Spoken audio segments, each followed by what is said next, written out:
Ronald Cleves stood frozen in place, the weight of what was unfolding around him sinking deeper than any reprimand or mere disciplinary warning could ever reach. His mind was a swirl of disbelief, shock, and a creeping realization that his career at Hamilton Bank was unraveling in real time, unraveling because the woman he had so casually dismissed and disrespected, Camilla Royce, the very CEO who had founded the entire financial institution, had just called the final and most decisive blow, summoning human resources and legal, setting in motion his termination with the precision of a master tactician. And as the regional compliance officer strode into the lobby with a file thick enough to smother any attempt at defense, Ronald's face turned pale, his hands trembling slightly as he watched the pages being laid out like evidence in a courtroom, each sheet detailing his violations: racial profiling, blatant denial of service to a client without cause, failure to comply with internal protocols regarding VIP treatment, and an egregious breach of the bank's diversity and inclusion policies that he had so often dismissed in hushed conversations with other managers, convinced that such policies were simply corporate jargon and not real mandates, and now those policies were the instruments of his downfall. The compliance officer, a woman named Marissa Caldwell, looked at Ronald with a mix of professional detachment and quiet disappointment as she handed him the termination letter already signed by the board and legal counsel, and told him curtly that his access to all bank systems was revoked immediately, and that security personnel would escort him out of the building without delay, to which Ronald could only nod weakly, swallowing his pride as he began to understand the magnitude of what had just happened, the swift, clean justice that had been served without fanfare or spectacle, but with undeniable finality. While Camilla stood at the center of the room, her posture regal and calm, her voice steady as she addressed the gathered employees and clients who had witnessed the entire episode. "I built this bank to be a beacon of equality, integrity, and respect. To those values we are accountable, every day in every interaction. If anyone here believes that leadership means turning a blind eye to injustice or allowing discrimination to fester under the guise of policy, then they are gravely mistaken," and heads nodded in agreement around the room, some faces reflecting shame, others relief, but all recognizing that this was more than a disciplinary action. It was a cultural watershed moment for the institution. Camilla then turned her attention to the junior staff, those tellers and assistants who had seemed hesitant, but had clearly admired her resolve, and she spoke with warmth and encouragement. "Leadership isn't about titles or power. It's about how you treat each person, especially when no one is watching. Today we recommit ourselves to that truth," and she asked them for a list of recent team achievements, promising promotions, additional training, and opportunities to grow within the company, fostering a spirit of inclusion that had long been absent in this branch. While outside the glass walls, the city continued its busy hum, oblivious to the quiet revolution taking place inside. Ronald was led away by security, his steps heavy, the reality of public disgrace etched on his face, and as he glanced back, his eyes locked with Camilla's one last time. No anger, no hatred, only a profound and unyielding command that his era of ignorance was over, and her era of accountability had only just begun. The employees watched in silence, the moment heavy with meaning, and when Camilla finally left the lobby, her presence lingering like an echo, the air seemed charged with possibility, a promise that change was not only coming but already underway, that the bank she had founded would reflect the values she lived by, and that no one, not even a branch manager, would ever be allowed to undermine those values again. As Camilla stepped into her waiting car, her phone buzzed with messages from board members and investors praising her decisive leadership, from staff members expressing renewed hope and commitment, and from community leaders eager to partner with her bank on new initiatives designed to promote economic empowerment and justice.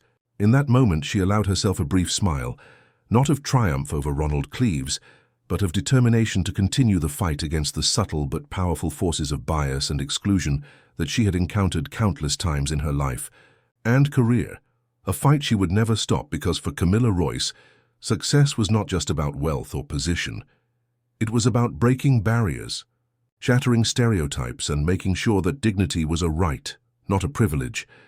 And as the city lights flickered on at dusk, she whispered softly to herself, "This is just the beginning," ready to face whatever challenges lay ahead with the same unyielding courage and grace that had defined her journey from the very start.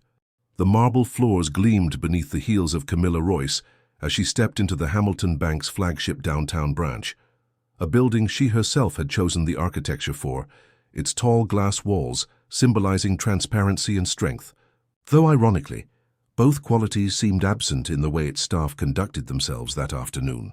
The atmosphere inside was stiff with the quiet rustle of paper, the faint hum of printers, and the cold tap of keys echoing in the cathedral-like lobby. But none of it fazed Camilla, whose stride through the foyer was not just graceful, but declarative, each step a punctuation mark of poise, power, and purpose.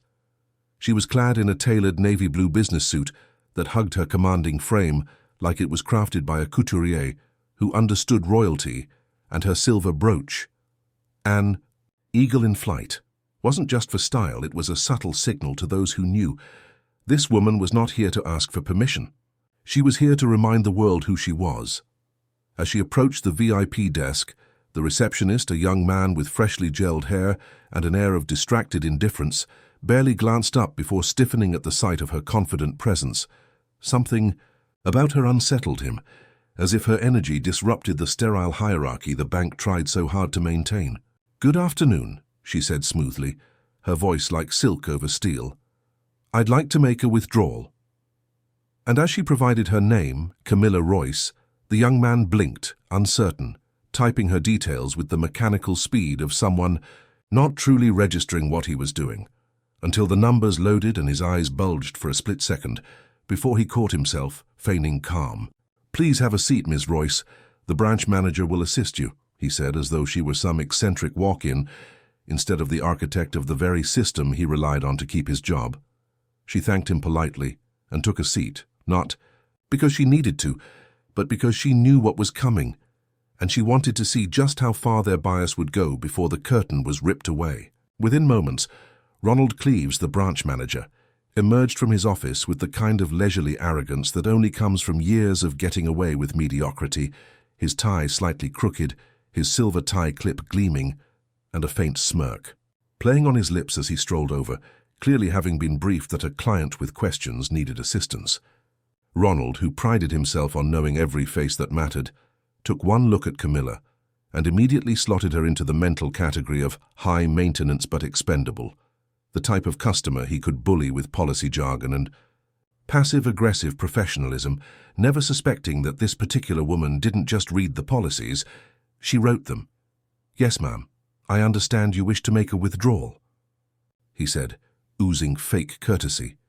And when she nodded and confirmed the amount, $200,000 in cash, his eyebrows shot up, not in alarm, but in that subtle expression of disbelief laced with condescension, like he was humoring her until the real account holder showed up. "That's a substantial amount," he said, his tone hardening slightly. "For withdrawals of this size, there are steps. We need to verify the source of funds, confirm your identity beyond the card, schedule an appointment. These things don't happen just like that." And though his words were technically true, it was the way he said them, curt, clipped, devoid of the soft, accommodating tone he'd used with a wealthy hedge fund manager just 30 minutes earlier, that made Camilla's nostrils flare ever so slightly. She remained composed, but her eyes flashed, and for a second she considered dropping. The bomb right there, but no, not yet. She wanted to see the rot beneath the marble, expose the arrogance and the dismissiveness that festered in her own institution.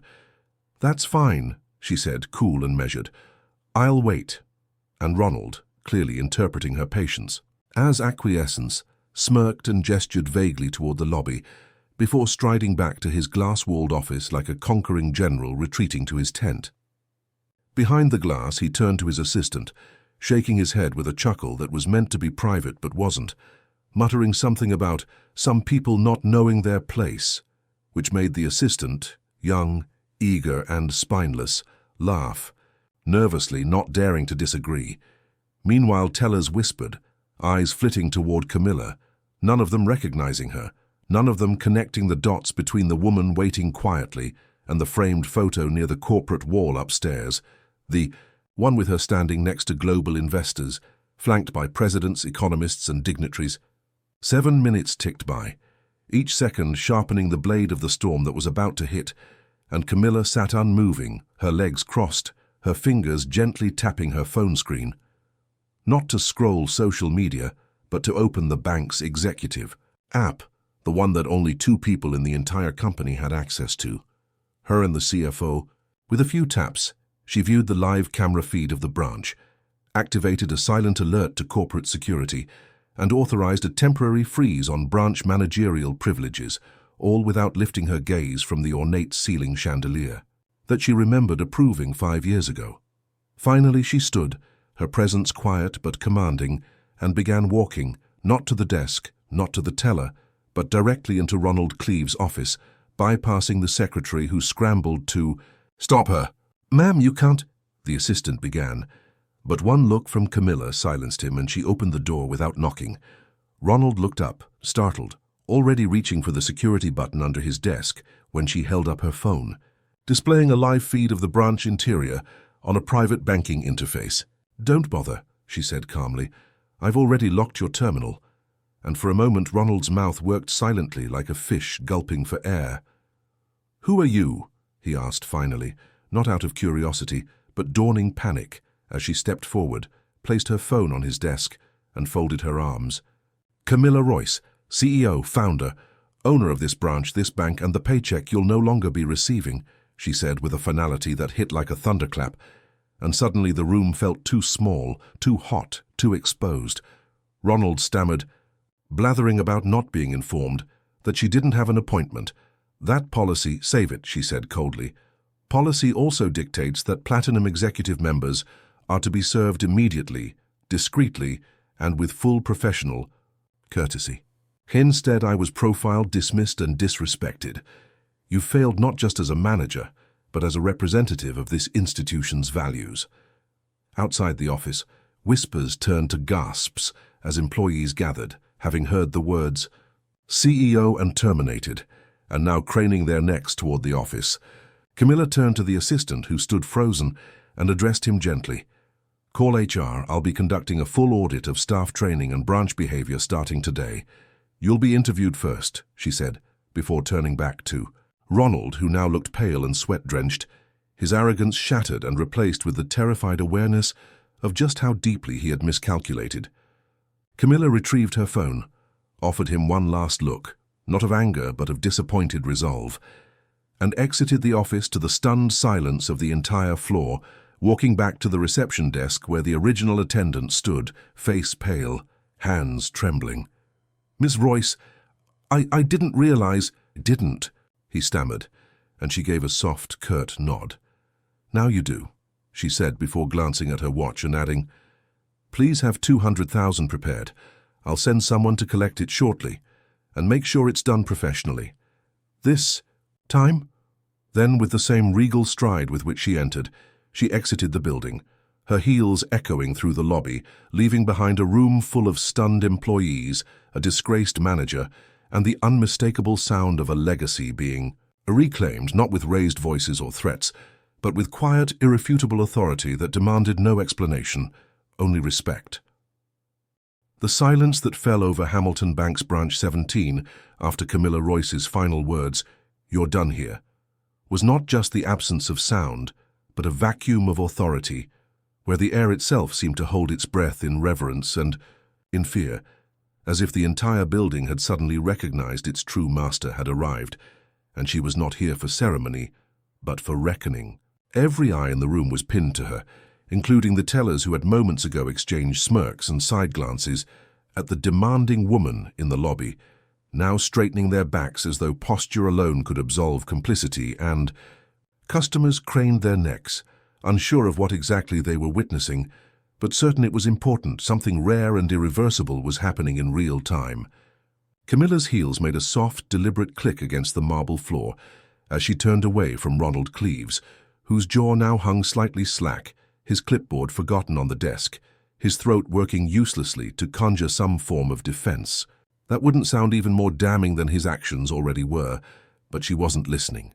Her attention was now on the assistant manager, Elijah, who had come sprinting in from the back like a man on fire, cheeks flushed, tie askew, sweat collecting on his brow, not from the heat, but the chilling realization that the highest-ranking executive of their entire banking enterprise was standing in the lobby, unrecognized and mistreated under his nose. "Ms. Royce," he stammered again, "please, we had no idea. We were told a VIP client was in, but no one said it was you." And Camilla's gaze locked onto him with an intensity that was neither cruel nor forgiving. It was the look of a leader taking mental notes, weighing potential, remembering everything. "So you needed someone to tell you who I was before you decided I mattered?" she asked, her voice smooth but laced with acid, and Elijah opened his mouth but had no rebuttal, only shame curling around his spine like smoke, because he knew. She was right. Knew he had walked past her earlier that day and hadn't even greeted her, too busy playing catch-up on the month-end reports that would never impress her as much as a culture of integrity would have. Camilla gestured calmly to the bank's internal phone on Ronald's desk. "Call corporate HR now, put them on speaker." And no one dared question her tone, not even Ronald, who stood frozen behind his desk, hands limp at his sides, face pale, as though he were watching the guillotine's blade descend in slow motion. Elijah scrambled to dial, each button beep a nail in the managerial coffin, and within moments a calm professional voice came through the speaker. "This is Kimberly with Human Resources. How may I assist?" And Camilla stepped forward, hands clasped neatly in front of her as she said, "This is Camilla Royce. Effective immediately, Branch Manager Ronald Cleves is terminated for breach of conduct, violation of the Diversity and Dignity Clause, and insubordination against executive leadership. Please process the separation package according to policy and flag his personnel file for internal audit review. I will be following up personally." And Kimberly, after a beat of stunned silence, replied quickly, "Understood, Ms. Royce. We'll initiate the procedure now." And Ronald visibly sagged, as if the call had extracted the last of his strength, the official nature of the termination landing harder than any public reprimand ever could. Camilla turned and walked to the center of the lobby, where every staff member and half a dozen clients now stood in a wide half-circle, some whispering, others holding their breath, all wondering what she would do next, and she let the silence stretch just long enough to remind everyone that leadership wasn't a title. It was presence, responsibility, and awareness, all of which had been sorely lacking in her own institution, and now, as the true owner of the space, she spoke. "What happened here today is not just a mistake. It's a reflection of culture, of assumptions, of rot," she began, and her voice was low, precise, each word striking like a judge's gavel. "I founded this bank not just to create wealth, but to protect dignity. Yours, mine, everyone's. I walk in, and your manager sees a black woman in designer heels and assumes I don't belong. That I'm here to ask, that I need to prove myself. That is the disease I'm here to treat." Several employees shifted uncomfortably. Others nodded silently, while Marisol, the young teller who had first suspected the truth, now looked like she might cry from a mixture of awe and guilt. And Camilla went on, "What Cleves didn't realize is that leadership watches even when it's silent, and it acts. You're all being retrained, every one of you, not just on policy but on perception, on what equity truly means. There will be no exceptions." And she turned to Elijah, whose spine snapped straight like a salute. "You're the acting branch manager, effective immediately. Prove to me why I shouldn't look elsewhere," she added, and he nodded with a seriousness that bordered on reverence. Then her phone buzzed, and without missing a beat she answered, "Yes, go ahead and upload the surveillance footage from today to the executive vault. Make sure legal has a copy. Yes, I want the entire board briefed within the hour," she said before hanging up and addressing the room once more. "You are all dismissed from further duties for the day. Go home, reflect. Tomorrow we begin again. Not for the sake of PR, but because culture begins with accountability." And as she turned to leave, she passed by Ronald one last time. He now sat hunched in his office chair, deflated, staring at nothing. And without looking at him, she said, "This could have been avoided if you simply treated me like you treat people you respect." And with that, She exited the building to a stunned hush, her silhouette vanishing through the glass. Doors like a storm rolling out to sea, leaving in its wake a branch forever altered, a staff reeling in the aftermath of realization, and a once untouchable manager undone not by shouting, not by scandal, but by the quiet, lethal efficiency of a woman who had spent her life being underestimated and decided long ago never to let that happen again. Outside, the sun broke through the clouds, casting gold onto the sidewalk as Camilla slipped into her sleek black town car, the driver silently opening the door, having watched the entire event unfold through the tinted glass. And as she slid, inside she whispered not to herself, but to the very spirit of justice that had guided her hands. That's one branch down, 19 to go. Because this wasn't just about a withdrawal denied, it was a war on the systems that made such denial possible, and Camilla Royce wasn't just here to collect what was hers, she was here to burn down every gate that had ever been used to keep someone like her out. In the weeks that followed the unforgettable confrontation at Branch 17, the story of Camilla Royce's decisive and unyielding action against Ronald Cleves rippled far beyond the marble walls of Hamilton Bank, igniting conversations in boardrooms, social justice forums and financial news outlets alike. Viral videos of the encounter, recorded discreetly by a bystander and supplemented by security footage released by the bank itself, spread across social media with hashtags like dignity, in banking and WoCO for justice, inspiring both outrage over the systemic biases still present in major institutions and admiration for Camilla's unwavering commitment to equity.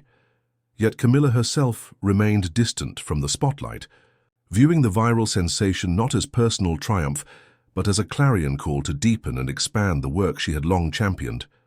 Her vision was not limited to punishing one misguided manager, but to reshaping the very culture of an entire industry and beyond. And so she convened an emergency leadership summit with her executive team to outline a transformative blueprint for change that would permeate every one of Hamilton Bank's 128 branches nationwide. Under her directive, the bank launched Bias-Free Banking, an innovative program that mandated comprehensive equity training for all employees, which was crafted in partnership with civil rights leaders, behavioral psychologists, and top diversity consultants, focusing not only on unconscious bias and microaggressions, but on systemic reform and the dismantling of long-standing structural inequities that often went unnoticed by privileged decision-makers.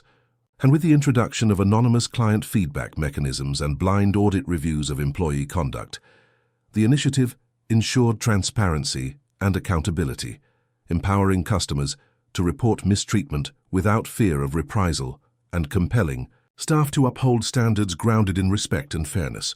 Camilla herself embarked on a tour of regional offices across the country, not as a distant executive, but as a mentor and advocate, holding candid town halls where she listened to employees' experiences and concerns, encouraging open dialogue about race, identity, and inclusion, and challenging managers to lead with empathy and courage while setting an example of grace and fortitude that resonated deeply with staff from all backgrounds. Meanwhile, the dismissal of Ronald Cleves served as a powerful precedent.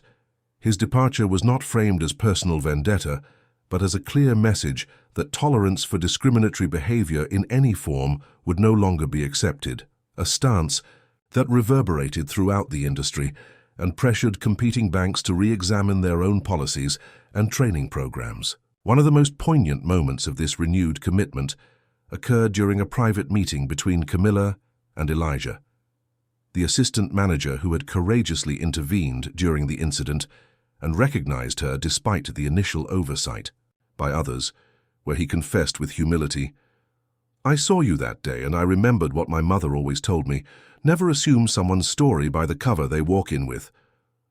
To which Camilla smiled warmly and replied, "You remembered. That at the right time, Elijah, and that is why you are the new branch manager, a promotion that carried with it not just greater responsibility, but a symbolic passing of the torch to a new generation of leaders who understood that true power lay in respect and inclusion rather than authority and exclusion, and Elijah accepted the role with renewed determination to foster a culture where no client or employee would ever be underestimated or dismissed. As for Camilla, she stood firmly at the helm of her financial empire, not seeking accolades or media attention, but driven by an unshakable conviction to create lasting progress, embodying a presence that reminded the world that black excellence required no permission nor apology. It demanded recognition, respect, and celebration, and as news of the reforms spread, communities that had long felt marginalized found new hope in a banking institution that was not just a place for transactions, but a beacon of justice and dignity.